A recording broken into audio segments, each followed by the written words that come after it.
Okay, so today I'm going to talk about goal setting for creative geniuses, the habit loop. This is the third part of my three-part series on goal setting for creative geniuses.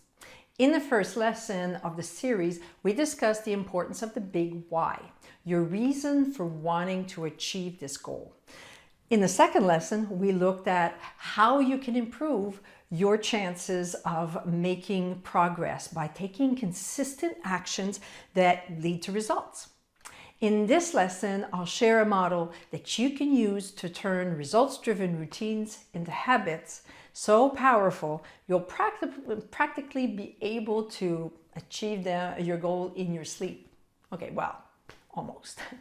As we've seen, it's much easier to reach goals using small, consistent actions than it is to try to do everything all at once.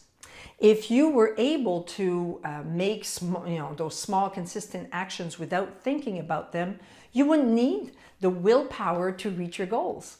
The way to do this is to turn those routines, the small, consistent actions that move you toward your goal, into a habit. So let's look at how to do that. Turning those actions into habit requires three components: a trigger, a routine, and a reward. Let's dive into each of these elements. Now, these components work together to form the habit loop. So the first one, the trigger, is an event that occurs in your environment that tells you, it's time to start the routine. A routine is simply a series of steps that, when completed in the same order, allow you to reach a consistent result. The reward, of course, is the motivator. It can be external to the routine or integral to it. So let's look at an example of the habit loop. Now, when you're hungry, your stomach growls. That's the trigger. You raid the pantry or the staff refrigerator for food. You heat it up, you eat it. All of those different steps are the routine, and your hunger is abated, the reward. Now let's apply this same model to a goal you might want to reach. Let's say getting in shape. As we mentioned before, it's much easier to reach this goal through a series of consistent actions, such as exercising every day, than it is to do it all at once. You can't get into the Olympics by being a couch potato for 3 years and then working nonstop for the last year. So step one, consider the routine first.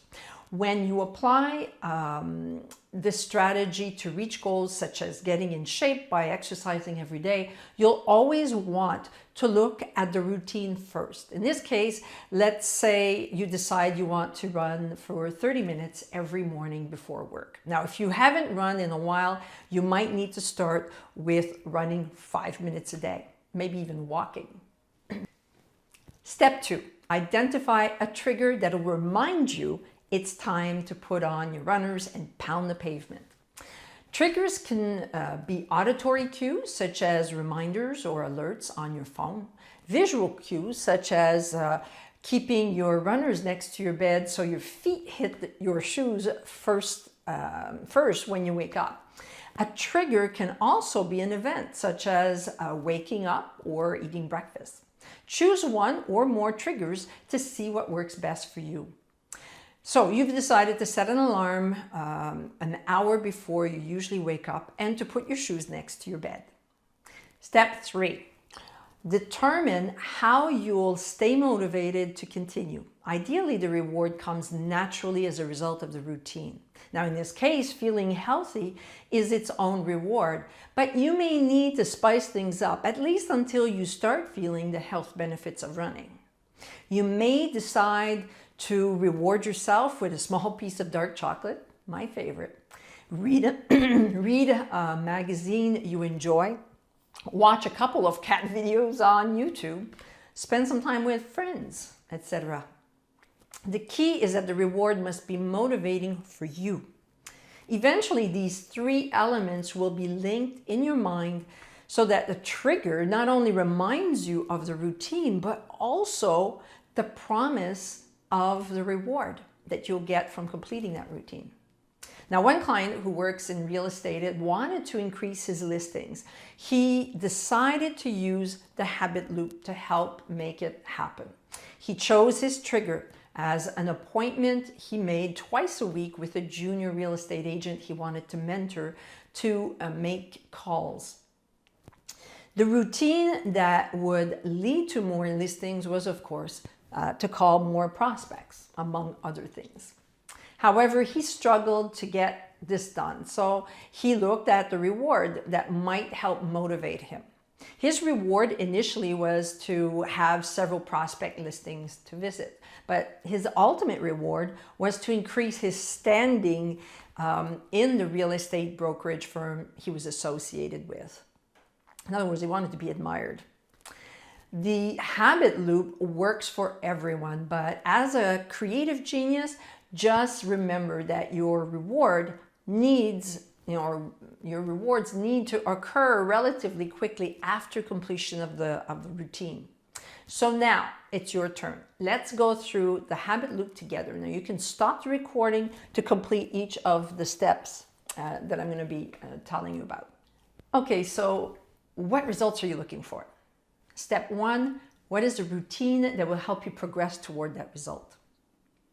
Step 2, what trigger can you use to set the routine in motion? Step 3, what reward will you get? Will it be intrinsic to the routine, or will you create an artificial one while you wait for your desired result? To play it safe, use both. Once you've established a strong habit loop, you can count on reaching your goal automatically. You won't need to think about it, and it really will feel like you could achieve or succeed in your sleep. Master the power of the habit loop, and you'll be able to easily achieve goals you once thought were out of reach. This was Linda Walker to your Focused Action. Success.